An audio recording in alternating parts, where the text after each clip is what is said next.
Welcome to the third part of my series of tutorials on curved English paper piecing. This time I'm going to show you how to hand applique your flower ring down onto your background fabric using a tiny slip stitch. Take your square of background fabric and fold it in half one way and finger press the crease mark at the centre. Then unfold it and fold it up the other way, and again finger press that crease at the centre, then unfold it, and you should now have centre crease marks on which to line up your flower. Lay your flower on top of your background fabric, lining up the side points and the top and bottom points with the crease marks on your fat quarter.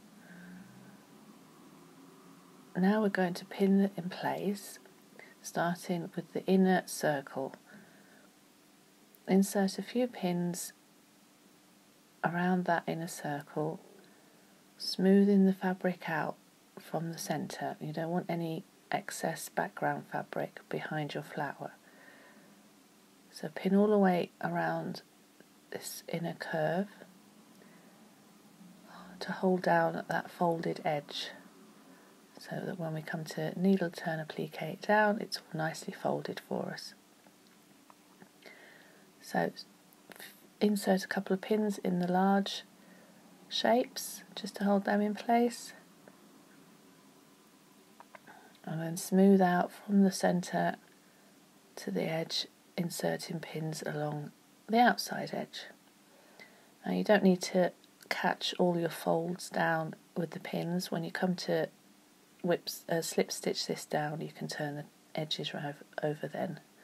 But just insert a few pins around the edge just to hold it secure.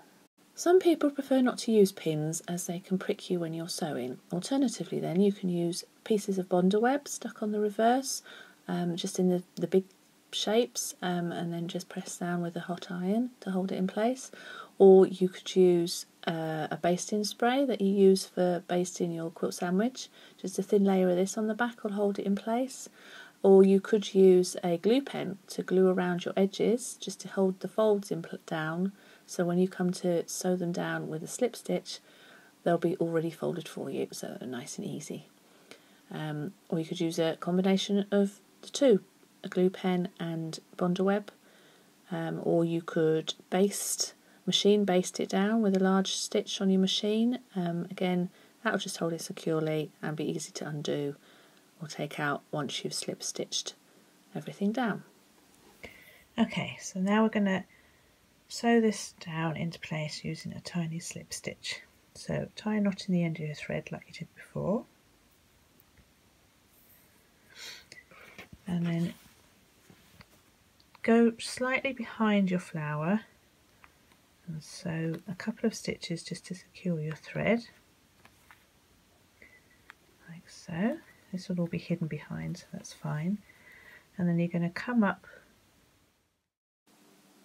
into the very edge of your flower, and then take your needle directly downwards into the background fabric, and then travel along at the back of the fabric a little and bring your needle back up again into the very edge of the flower.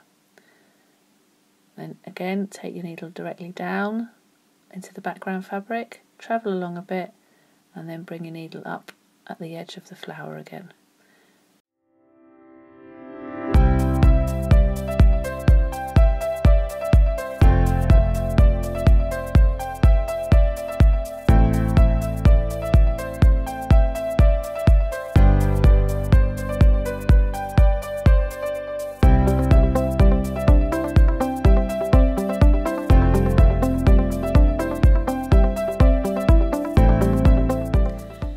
Across any seam allowances sticking out from the paper piecing, just use your needle to tuck them behind and carry on sewing your slip stitch.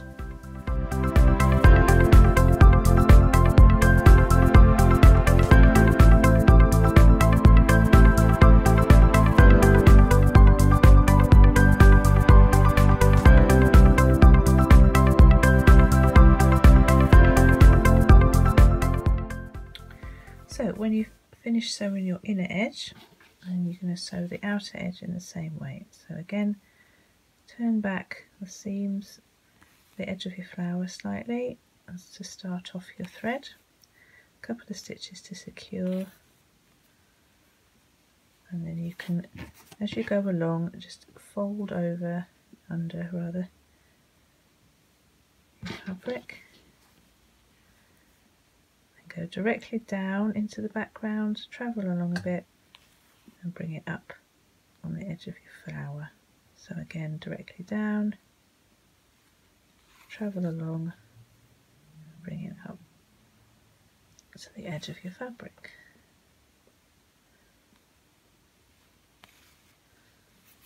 And keep going along, folding the fabric as you go. You could actually pin it just a piece at a time. There you go. Push that out of the way.